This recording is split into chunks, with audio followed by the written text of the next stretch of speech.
So I first had that long-term rental in Riverside where I was renting out each door of the 4 You were bedroom. house hacking. I was house hacking. House hacking. That's the modern day term. So remind me, you had the master bedroom in that I had house? the master bedroom. Okay, so you had the master bedroom. How many bedrooms were in the 22 house? years old. There's 4 bedrooms, so I was renting out each individual door in the house. Love that. Love that. I did a very similar thing in Kentucky at my first home too. That there's 2 things that I think separated the path that you and I take from most people when you think about home ownership and getting started in life.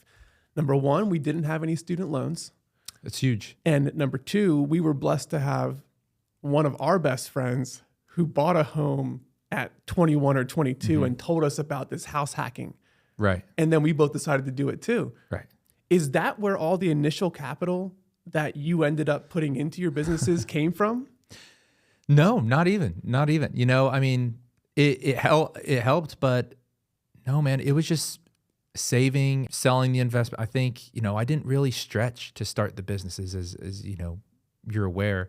It was just going based on instinct and no, it wasn't capital, really wasn't capital intensive. Yeah. You know, but it is like, I mean, when you bought the house, you had to make a down payment. You know what's crazy? Because I was an owner, so I could put 3% down. I put 3% down on homes back then. Were $280,000. Was that an FHA loan? It was just conventional loan. Conventional loan. Not even the VA. It's zero down. Dude, when I graduated college, I didn't have a credit score. Yeah. So I go to get it. I'm like, hey, my buddy, you know, our friend's dumb enough to do this. I can do it. Yeah. Hey, you know, call up a lender. Hey, I want to buy this home. And they go, okay, you don't have a credit score. I was like, what do you mean I don't have a credit score? Yeah. And he's like, well, have you ever had any credit? You don't have a student loan. You don't have credit cards. You don't have a car loan. I was like, okay. He's like, get a credit card. Start buying things on it. I'm sure that guy was like, how do you get to be 22 years old and have never had a credit card? Yeah, before? exactly. Like, what's the deal here? Like, you're using a debit card for everything? Like, what's wrong with you? Dude, I mean, we came from our parents' generation. Mr. Responsible. Yeah. You know? Yeah, exactly. You just pay things with the cash that you have? What? Yeah, like what's going on there, you know? So, yeah. So okay, so what did you pay for that house? I put $9,000 down. Okay, $9,000. Yeah. And you bought the 30%. house for how much? Is $280,000. Okay, $280,000. Yeah. You put down $9,000. Let's not just pass over the fact you put down $9,000 because I didn't have a lot of money then. right? And $9,000 is nothing to shake a stick at. No. In fact, when I talk to people, it's very interesting to me how common it is for them to say, you know, what's holding me back from getting started on taking the leap is I got to save up $10,000 first so that I can go and fill in the blank. Okay, 9,000. They're talking about 10,000, 1,000 difference, 10%. Where did the $9,000 come from? You saw it earlier that you saved. Right. How? It was first job, living below my means, well below my means. I was making $70,000 a year. Yeah. First job out of college, making $70,000 a year. Which is a key for engineers coming out that you can go and get a job like that. Yeah. You know? Yeah. But you didn't spend it all. I didn't. That's my point. Yes, exactly. Yeah. But is that something that you just knew not to do? Was it because you didn't have the credit cards? Like I had credit card debt in college. That separates me from you. I remember how debilitating it was to have $4,000 to pay off in the summertime of just things I spent like playing poker online and just doing stupid stuff. But you didn't have that, but you knew to save and to set something aside. Well, yes, you know, because I always wanted my time. And I knew if I wanted to retire early, it started now. It really did. So you already had that desire. Yeah, I'm 33 now. I would tell people I want to retire by 35. Yeah. And you know, the case isn't closed on whether that's going to happen. Hey, you got plenty of time, 36 months. I got plenty of time. But yeah, and that starts by the small wins, you know, and that was the, you know, an idea I've been thinking a lot about was the compounding interest in not just financially, but in life. With every little win, with every little effort put in, it's hard to realize that gain in real time. But 5-10 years down the road, each little, you know, on the Amazon side, each SKU that's developed over, you know, 1 or 2 weeks, or each little win, every effort put into it, even if it's a learning point where you don't make a lot of progress. Yeah. I truly believe in compound interest in effort as well. Well, I would even argue that the efforts you put into this initial house Not just Yeah. like the money that comes from it, Yes. but the knowledge and the confidence that you took a risk and how did that work out? Because if you go back to that, you put in 9K, you buy this home for 280, you're renting out the rooms individually, Mm-hmm. and are you making more money from those rents than you're paying for the mortgage? Oh yeah. Okay, so you're cash flow positive Yeah. in this. What were you bringing in rent on average for each my, room? My mortgage was $1,500 and some change. I had a maid, so that was a selling point. You know, Okay. I have a maid Having that the comes maids in come once in. a month. I mean, can you imagine this place? 4 dudes. Yeah. You know, I mean, it is. Well, having lived with you, Yeah. I remember what our apartment looked yes, like. So. Yes, yeah. Cleaning was moving things to the side. See, That's right. it's clean, See? you know?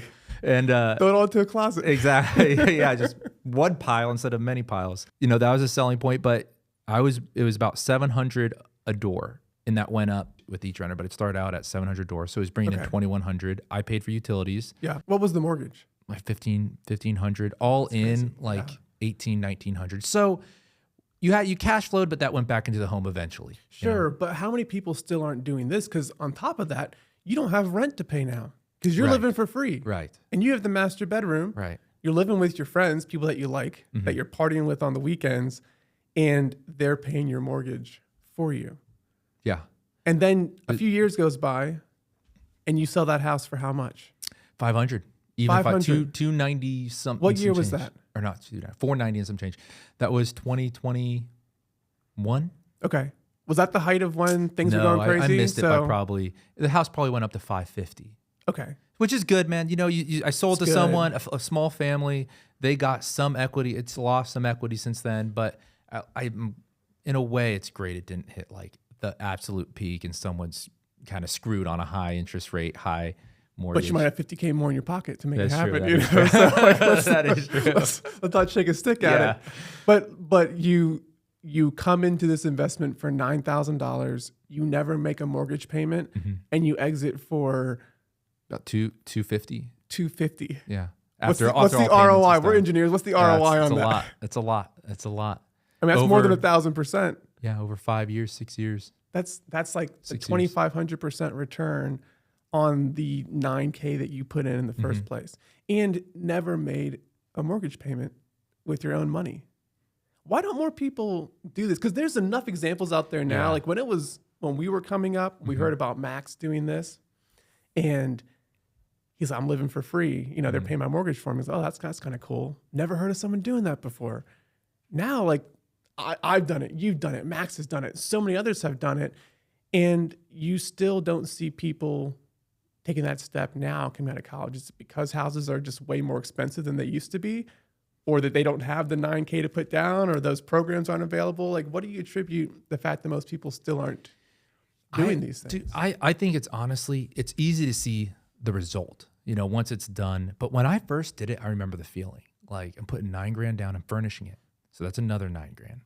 I didn't have a lot of money in the savings. It's like, you guys are paying me rent, right? Like, that was the risk. There was real risk. Yeah. It was like, if these guys don't pay me rent, things get bad in a hurry. You know, luckily they did pay me rent. But I think it's that initial so risk. good. It's Yeah. that seeing that is like I think a lot of people start the process. How much is this home? Everyone looks on Zillow, you know, there's the Instagram reels of people looking on Zillow and dreaming of a home, but you know, developing a budget, developing a plan, hitting that first roadblock, but really like perpetuating and relying on your instincts and your gut, I think is really important, because you get to the point where everything makes financial sense, but you don't actually take that risky first step, which That's such a good point, that most people don't have the risk tolerance for a what if scenario. Like, what if I can't get all the rooms rented out? What if 2 people leave and it's just me and that person? Or what if nobody comes and lives here, right. and everyone leaves at the same time and I'm stuck Right. here paying this mortgage? That risk tolerance, I mean, that's a big deal. And you articulate it so well. You remember what it felt like. Like, you knew you were taking a risk and buying something that technically, frankly, you couldn't afford, because Right. you couldn't pay cash Right. for it. Right. So you are borrowing from your future Right. and the future profits for most people of their income. Right. In this case, future profits of what you're bringing into the house, and praying that things go right in order to make that happen.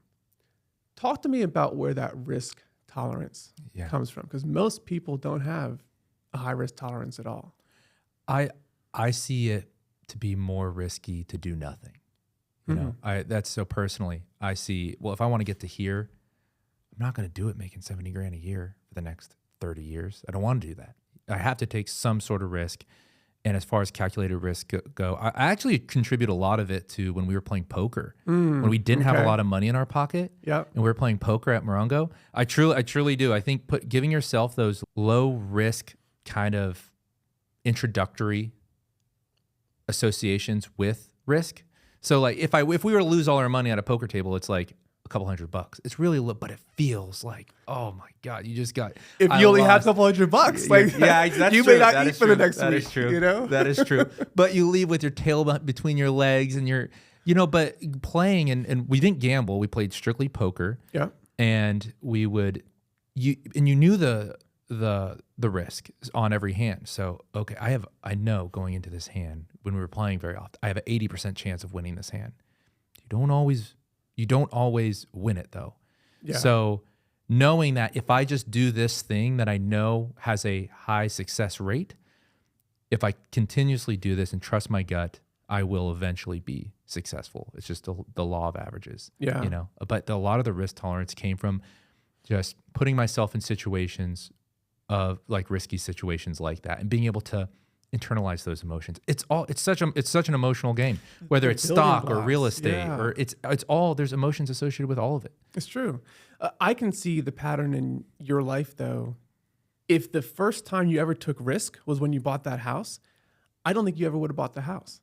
But because you got into this mindset of risk, reward, and you'd already played poker, you'd already put some money down on roulette. Granted, it wasn't much, but if you're putting down $300 of the $900 that you have down into play poker, like that hurts a whole lot more than this house investment not working out at the time, because it's like I could have gone and done a trip with that, but instead, like I don't have any money left, or I squandered away, or worse, I go in for another $300 to go get the $300 back that I lost, and now I have $300 left to my name instead.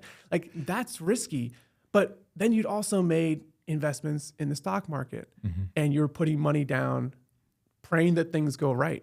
So when the time comes for you to put down $9 grand, which is most of the money you had at the time, to make a much larger investment, you were kind of already ready for that risk because you had worked your way up to that risk commensurately.